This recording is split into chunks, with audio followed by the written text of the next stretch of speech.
takeaway from a game like this one? Well, I think that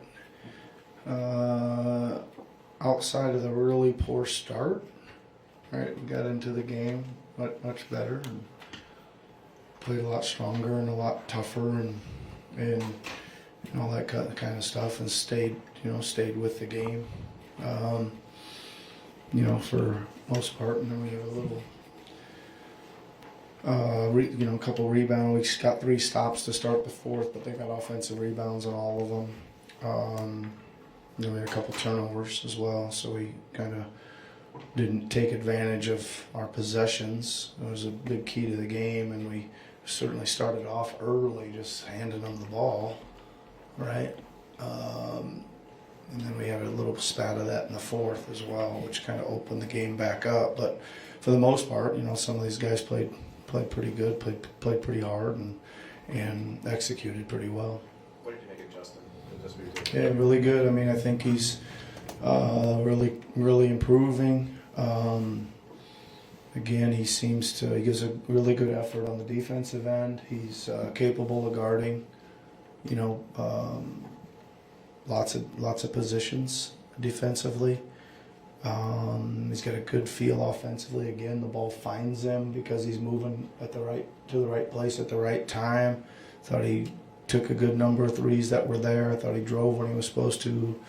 I thought he got off it when he was supposed to, for the most part. So, yeah, really good bright spot there. Nick, how much did tomorrow's game, the back-to-back play into Paul, Maxey, and Caleb not playing tonight? Well, I don't know. Listen, I kind of always play who's available, right? And I was told that by the time the game started, those 3 guys were out, and so they weren't available. Do you expect them to be tomorrow? Don't have an update yet on for tomorrow. What was your reaction when you found out before the game that those guys were not available, and thus you'd be missing 8 guys total tonight?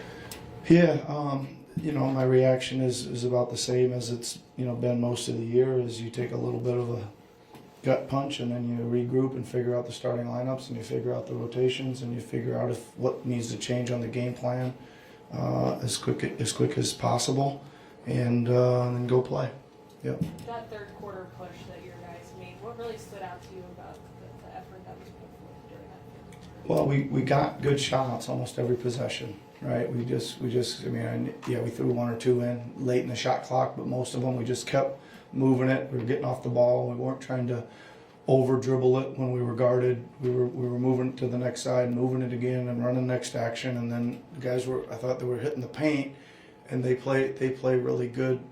They send a lot of bodies to the paint once you're in there. So you got to find a way to get it out. And I thought our guys did a good job of getting up and over and out, and relocating to be open on the perimeter to again create good shots. Our guys just did a much better job of reading what was there. Yeah.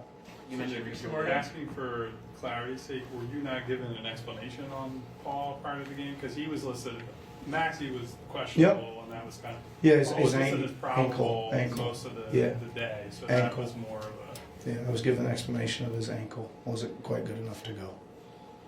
You mentioned recently that Jeff, you wanted to see kind of his G League performances translated to this level. Just what did you see from him tonight? Yeah, pretty good.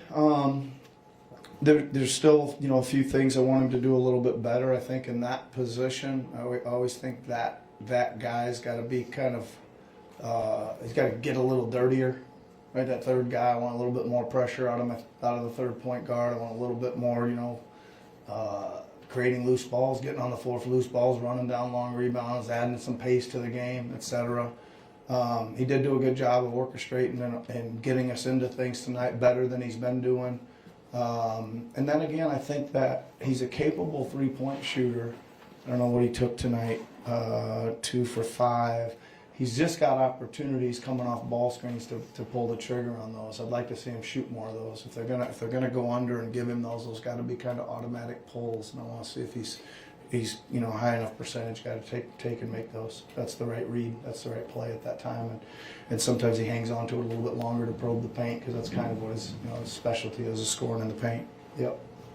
Nick, That's energy-wise, what some of these guys obviously aren't going to play this many minutes when everyone else is back. Do you see a way as a coach to bottle some of this energy and translate it to some of the other groups? How Well, do you see that? yeah, that's a good question. I do think that we do need to be careful with our combinations at times of keeping a younger, maybe energy or two player out there, not ending up with maybe some of all the veterans together, right? So that'd be the way I'd answer that. Yeah. Thanks, guys. Thanks, guys. Okay. Thanks, everybody. See you tomorrow.